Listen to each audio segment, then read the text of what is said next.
Hey guys, this is Gaijin Hunter, and we are nearing the end of the main story for Soul Sacrifice Delta. We just got through the Mind-Bending Destiny Deferred. We finished up the rest of our faction stories, and now we're going into an interlude in time, which promises to be quite juicy, because if you look at the first one we're up against, it's Illacibra. If you guys want a quick reminder, we are in the dream world right now. The leader of Grimm cast a spell that put the entire world into an illusionary state, and now everything from people who are alive to people who are dead, everything is kind of just stuck together. We just got done with a really fun episode with the leader of Avalon, and now it seems we're going to be meeting our mommy. Well, not our mommy, but you know what I mean. Anyways, let's get started.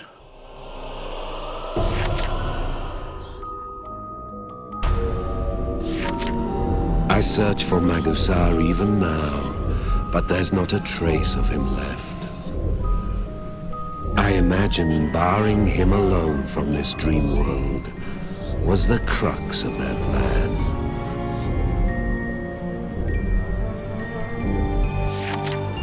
Persepius' soul spoke from within me.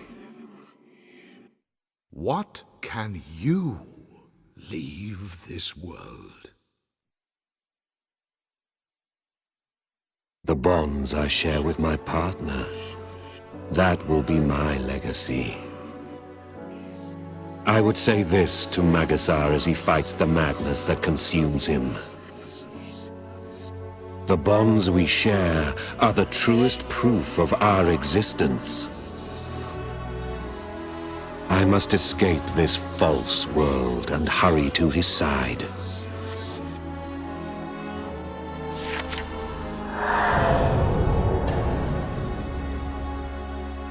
Terwin, hierarch of Grimm, and creator of this illusion. Finally, my search for her bore fruit. This world was crafted to suit her whims. However, I had my doubts that my magic could even reach her. But still I fought, on and on, to shatter this illusion. Until I lost all sense of time.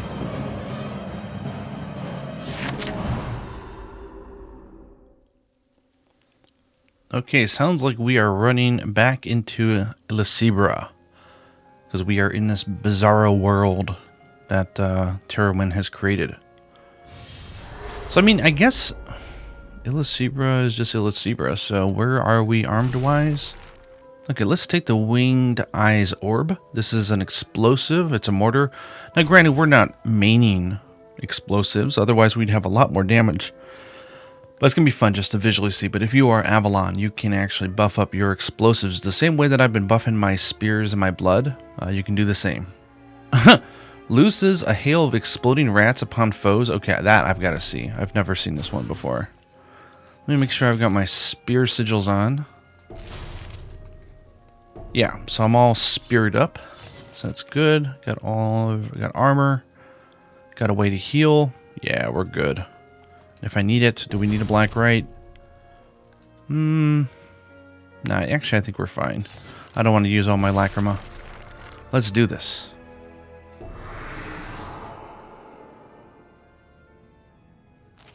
I understand now what Persepius said. This world is a fake, unreal. I have no friends here. We must not accept such a place. That's right, even a lovely lie is still a lie. Isn't that like the premise of the Matrix? So, I take, was it the blue pill? A black rite called Grimoire, the same name used for books of magic. They say the spell allows you to share what you see to a small number of people around the world. A synergy of spells occurred with the Appleshade magic. The world is being transformed by Terwin's bidding. We were attacked by the illusionary beasts she summons. Wow, so she knows that we're going to go kick her butt and say, hey, we know you want to create your own little world. And she's sending all sorts of ghouls our way because she can do anything. This is like her little dream world. Insane leader. Oh, and I forgot to change my outfit. I noticed there was a comment asking if I could do that, because using the same outfit for the whole time can get not stale, because Sortiara is never stale. Come on now. But I guess just for some variation. So let's check out the what? There's two of them. Oh, good gosh. So that's why her name was twice on there. Exploding rats. Woo! It's a good thing about locking on when you do launch stuff. It goes in the right direction, which is great. Oh, that's cool. Did you see the rats? Oh, that's awesome. I don't know if it's doing much damage, but it certainly feels good. Let's put on armor. Let's heal up. Let's just get rid of one of these Illusiras. Oh, this is an explosive. Okay. Aim it. Boom. That felt good. I do plan on doing a video where I show off the more popular playstyles, but with there being like 30 types of spells and 3 factions, there's actually quite a bit you can do in this game when it comes to variation in playstyle. She's yellow. Okay, let's get rid of her. Then we'll play with the other Illusira. Come here, you. This map, by the way, is the map they use for Alice's maze. It's quite awesome.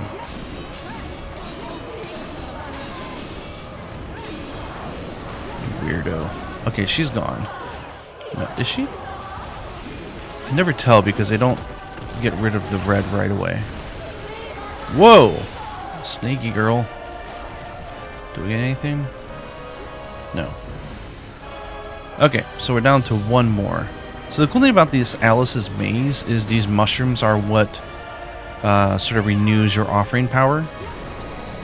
I'm looking forward to showing you guys post-story what Alice's maze is all about, because it really is like the Gaijin lands. It's amazing. So let's have some more fun with some bombs. This is actually quite fun. So I think we're out of apple juice. I'm gonna call it apple juice from now on. It's actually funny because it buffs you up, so it's like juicing yourself, but it's apples. Yeah. Go get them, rats. Oh, and they missed. Okay, so they have a distance. They don't just travel infinitely far. That's good to know. We can do it as we walk. As long as we're locked on, it will shoot forward, which is really nice. Gonna Piper her to death. Something exploded in her. These like white rabbits. You get it? It's like the reference to Alice in Wonderland. Can we charge the rats? No. This is awesome. It's spammy, but I love it. So let's bomb her. Okay, so let's aim for her lower part of her body. Just put it that way. See if we can break the part.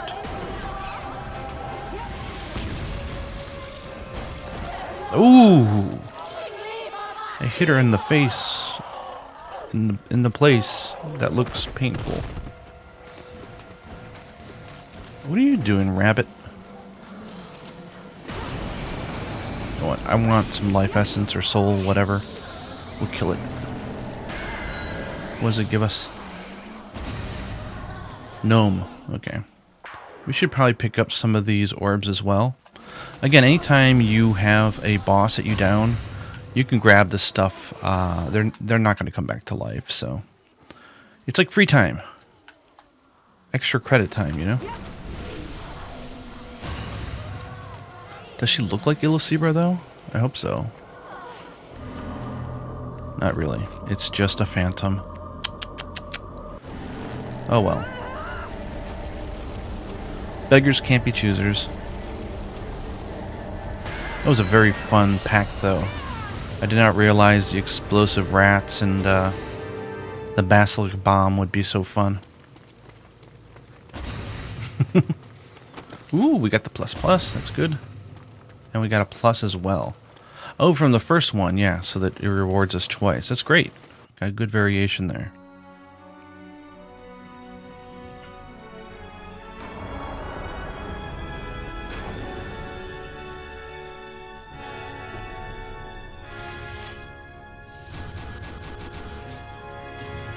First rate.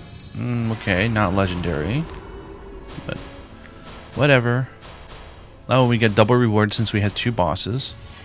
We got the Witch's Hairpin. Awaken the magic of Illicibra, instantly turning one foe to stone. You can only cast it once, but it instantly petrifies a monster for 6 seconds.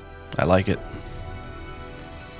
I imagine we'll get more casts with that if we boost it.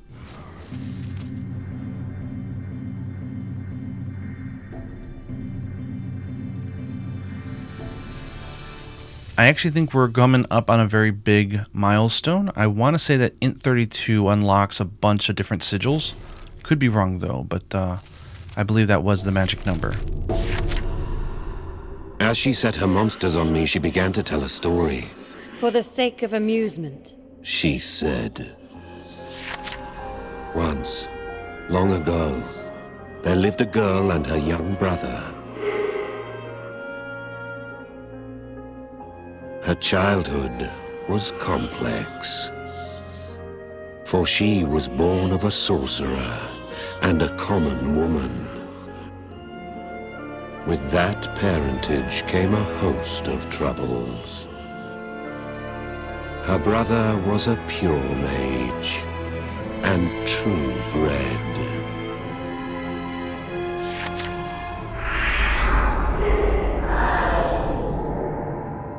The two of them, as children, met a nameless sorcerer. He told all manner of tales. Tales of how he built the world anew using the sacred chalice. And even the Prophet Grimm's theory of eternal recursion. The girl was awed, and in time her fondness for the man grew. The boy was envious. We are those siblings. Terwyn declared. Well, if I was to believe her, she was equal part a man.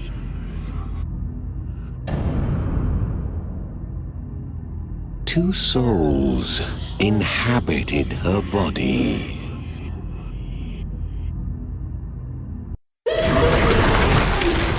The nameless sorcerer who was linked to Terwyn's past. Don't you remember? The name came up in the journey with Magusar as well. What brought them together?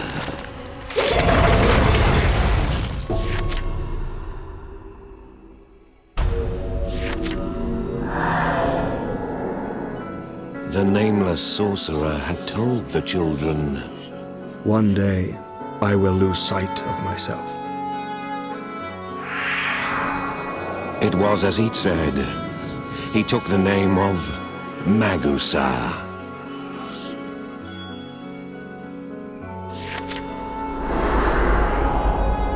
Driven by her love, she sought a way to save the nameless sorcerer.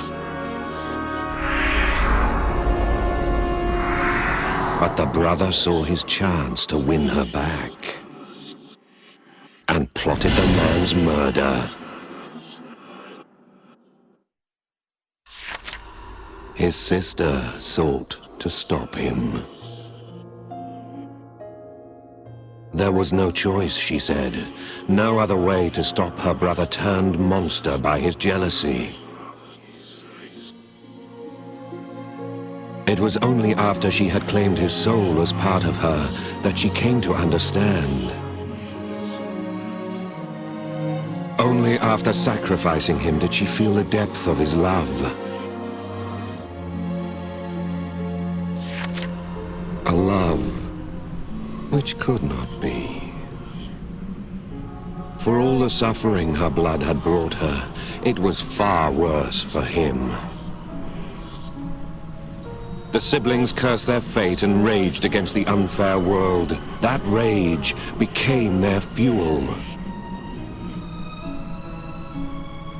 They spread Grimm's prophecy, having seen the cruelty at the heart of eternal recursion. Hearing her tale, I could not help but voice the question. Had she woven this illusion to be reunited with her brother?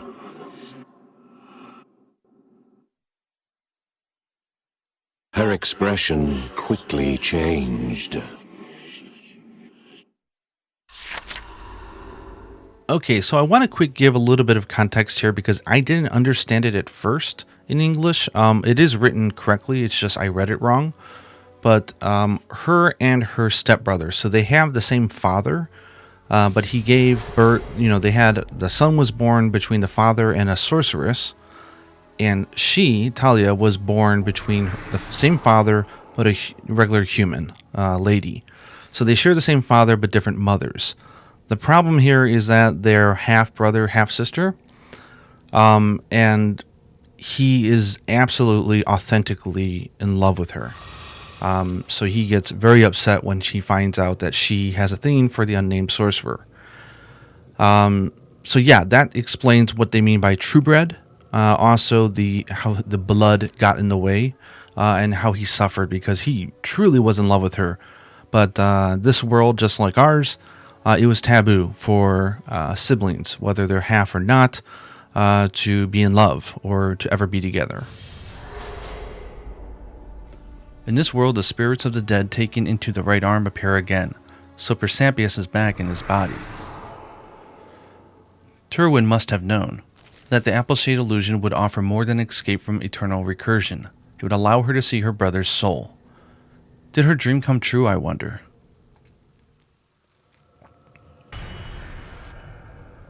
Bruh.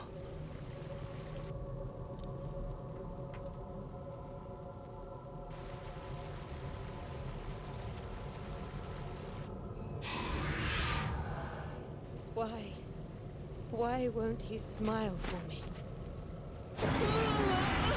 What a weirdo Terwin is.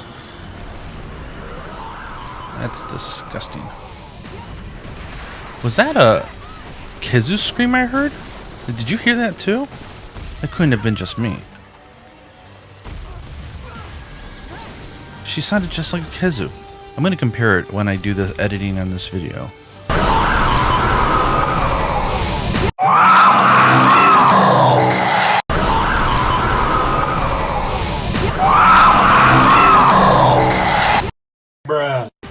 I've learned from Monster Hunter, always hide behind a wall if you need to heal up.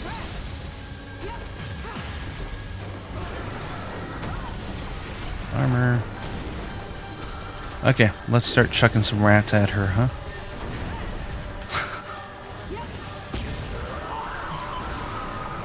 Oh, that's the basilisk thing.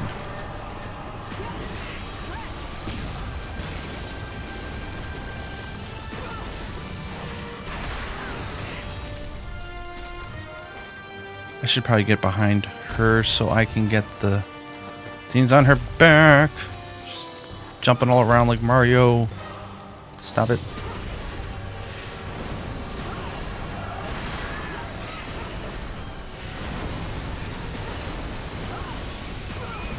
Oh, you can just spam this? Oh, that's awesome.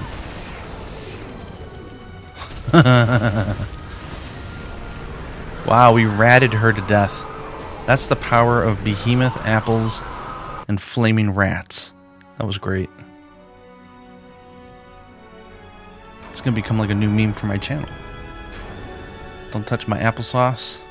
Flaming rats.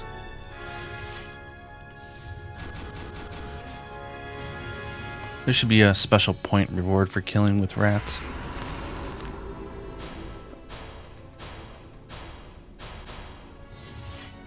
Okay, well, we got her Somnolent Ivy. Awaken the magic of Terwin to call forth a great rising vine. It's a stone fist. We didn't get her other one, but we could always redo this mission if we wanted to. Had she found her brother's soul? For the first time I felt able to relate to the fiends rampaging before me.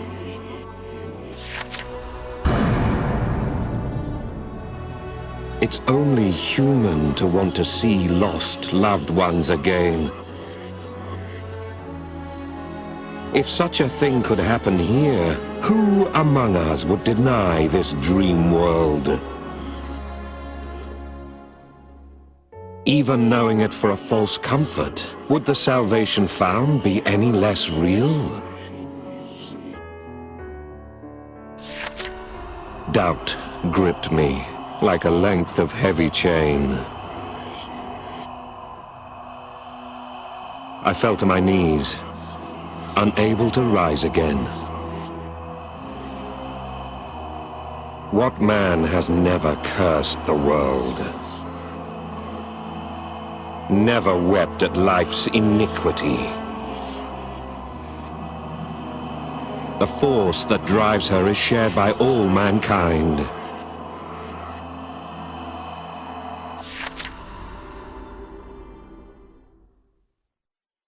That was when I noticed. When I understood. I suppose this sort of thing can happen in a dream world. No matter how muddled my memories, one image remains with me crystal clear. And there it was. Her face. I expect she came to ridicule me for nearly giving up. She enticed me with the same words she said when we first met. Rise. She said,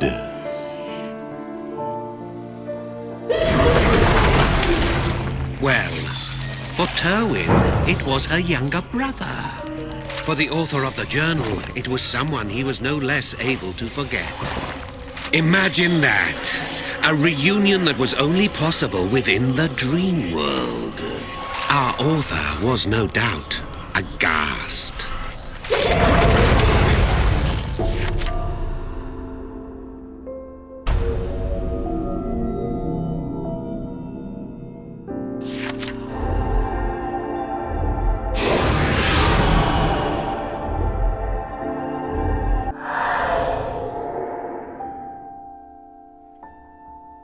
dead souls bound to the flesh of the living linger here. Apparently, it seemed, she was no exception. For there she was, my old partner, just as she looked then. The question always plagued me. Did she hate me for what I'd done? Would she see who I'd become and forgive me for sacrificing her? I had told her nothing, I realized. All this while I just listened to her voice, not answering. Surely there was no end to the things I wanted to say to her. But here she was at last, and I had no idea where to begin.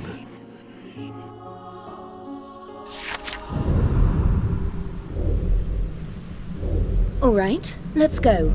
Come on.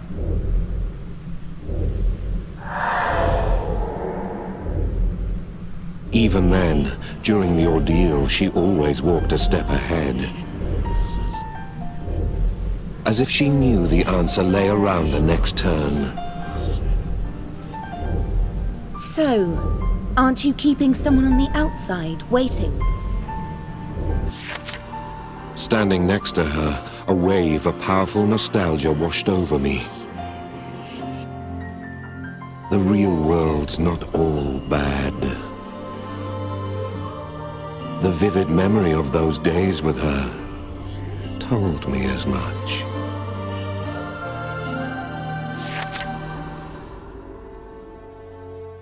Alright, so Sortiara is giving this the little kick in the butt.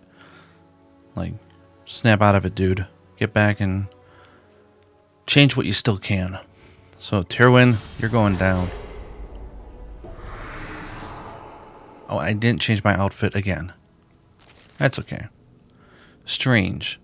Legs sapped of all strength suddenly began to move. Her words alone were enough to inspire, to rouse. Just like that time before. You want encouragement too, don't you? I could not deny that Terwin spoke the truth. But even so...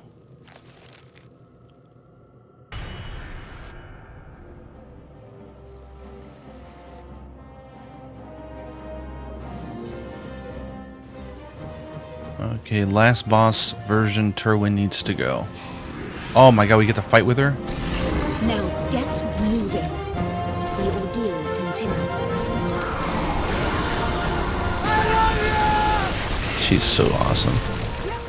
Here I am buffing and she's just like going at it. Rats for you.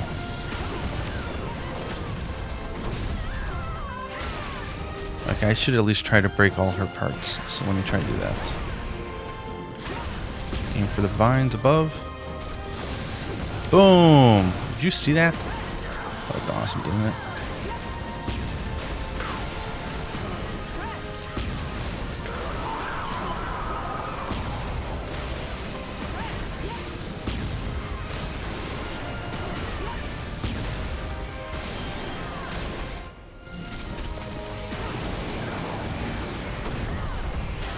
Get her midsection here. That ugly face of hers. Come here, Terwin.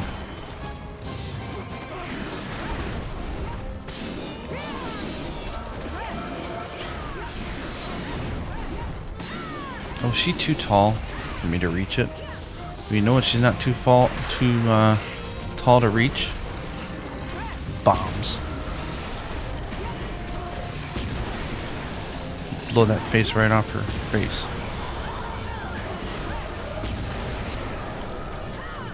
What else do we still have? Oh, we have her right arm. Okay.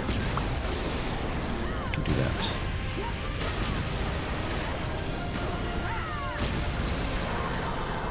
Can't see much, but we got it. We got it. Come on. Don't give up.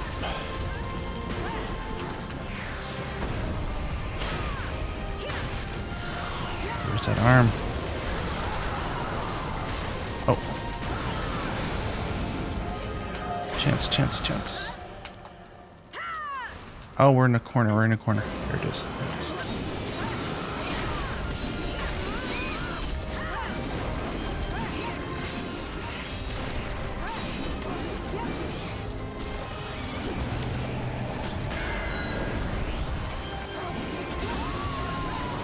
There we go. Now let's finish her off with rats. Come on, Sortiara, let's do this. You know, this is deserving of a black bright, actually. Stupid Terwin. Rip off my arm just for this.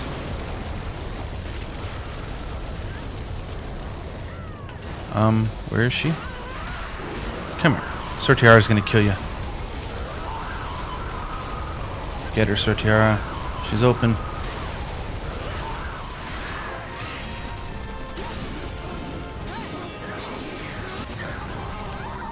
Yeah. Be gone with ya. The music had me pumped.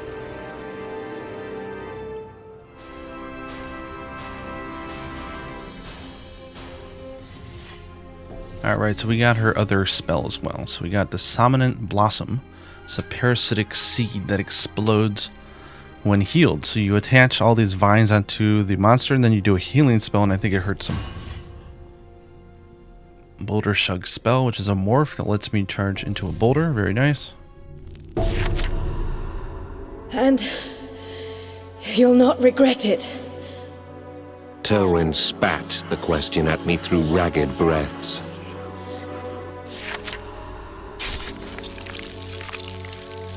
If I ended her, this dream world would likely end as well. It would mean farewell. For Terwin and her brother. for me with dear Sortiara. In all likelihood, the parting would prove final this time.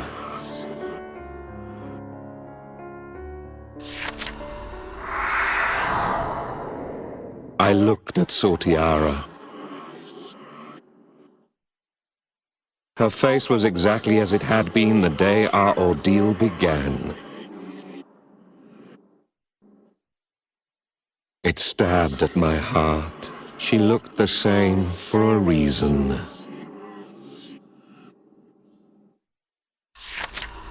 Her time had stopped then, and I'd gone on living without her. We would never inhabit the same time again, she and I. This Sortiara was a ghost, an echo of a memory, become an illusion. Sad though it was, my duties lay elsewhere, beyond this place. I turned my back on her, for the sight of her face chips away at my resolve.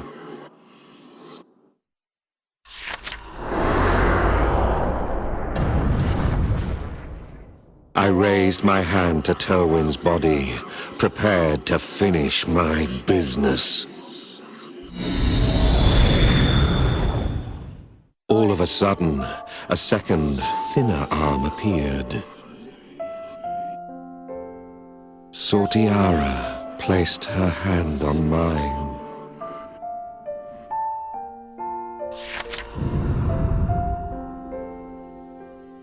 As the illusion crumbled, she offered me a faint smile. You chose well, it seemed to say.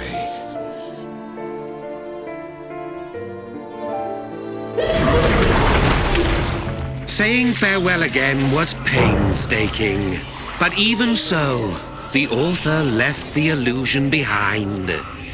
For the author knew that Magusar could not be left alone, but even so...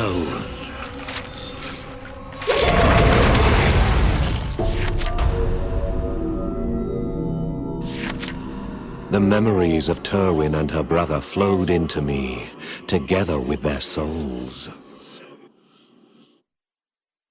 I met them once, long ago when they were still children. No, that was Illicibra's memory, not mine. An after-image of their youthful faces remains engraved in my arm. It's plausible, assuming Illicibra's partner and the man Terwin fell in love with are one and the same.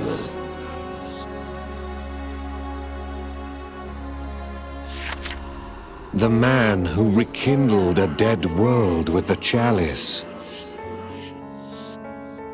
The one who took up the name of Magusar, his memories in chaos. The man I called a partner.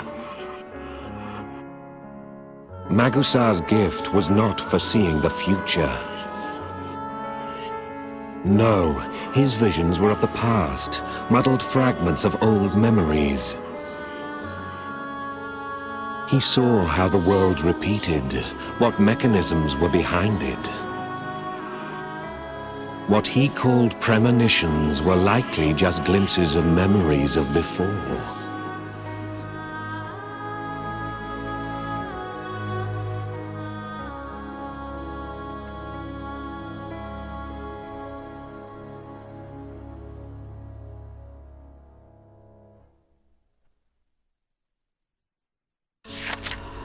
The nameless sorcerer strove to change the world.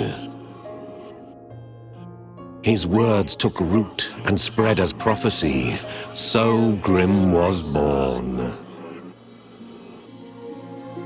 Terwin was moved more than any. Perhaps his words had too great an influence on her. If fate had been changed only slightly, she may never have become the monster she did.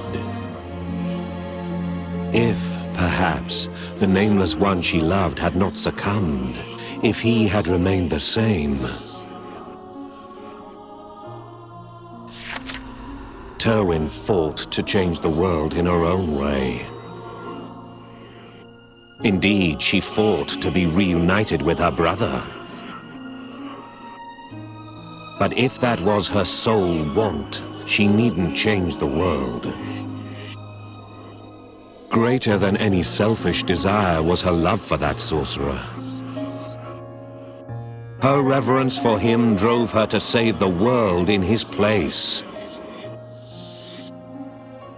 In her own way. Such was the influence the man's words bore on the world. He had already been fighting a long, long time before we met. Struggling against unjust fate. It was too great a task for any one man. I couldn't simply leave it to him.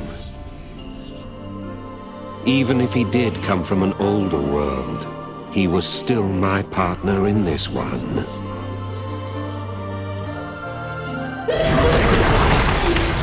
Now, the people you've encountered are linked by the nameless sorcerer. Illisibra's partner and the man that Terwyn admired were the same person. And that person is Magusa. Our author tried to escape the illusory world, to reunite with Magusa in reality. When the illusory world crumbled, what did our author see?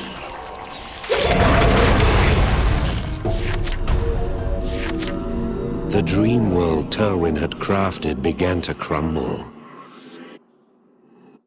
As the fragments rained down, I saw Sortiara's lips move. You're leaving, aren't you? I would never see her again. No price, no sacrifice could hurt as deeply as that realization. The Red Sorcerer. She calls for you. I nodded, but my feet refused to carry me away from her.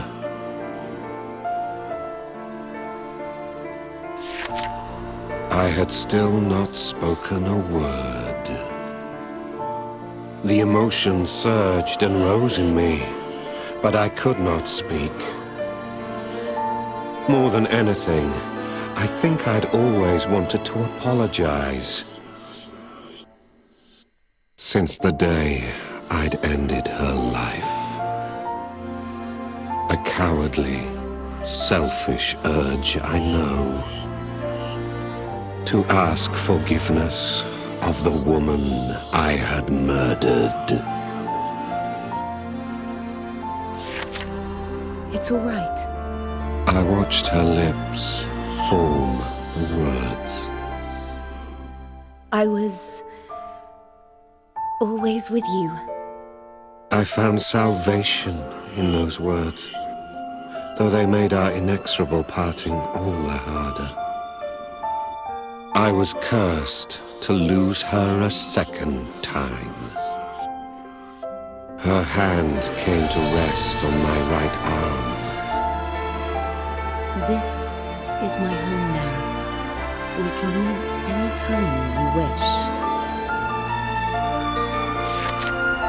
She smiled softly as the world around us grew brighter.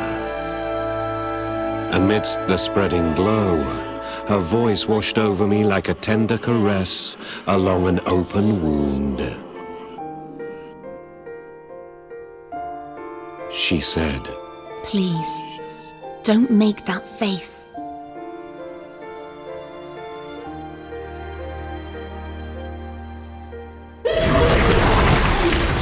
And so the illusory world crumbled.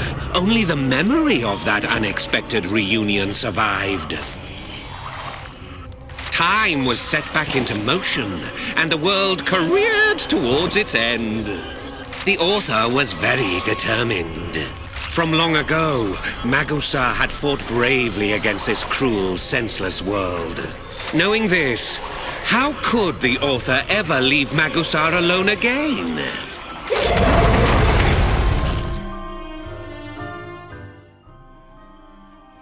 Okay, that was a heavy episode, both emotionally and mentally and spiritually. So I think I'm going to leave the episode there. This is one that we should have let it sink in a little bit.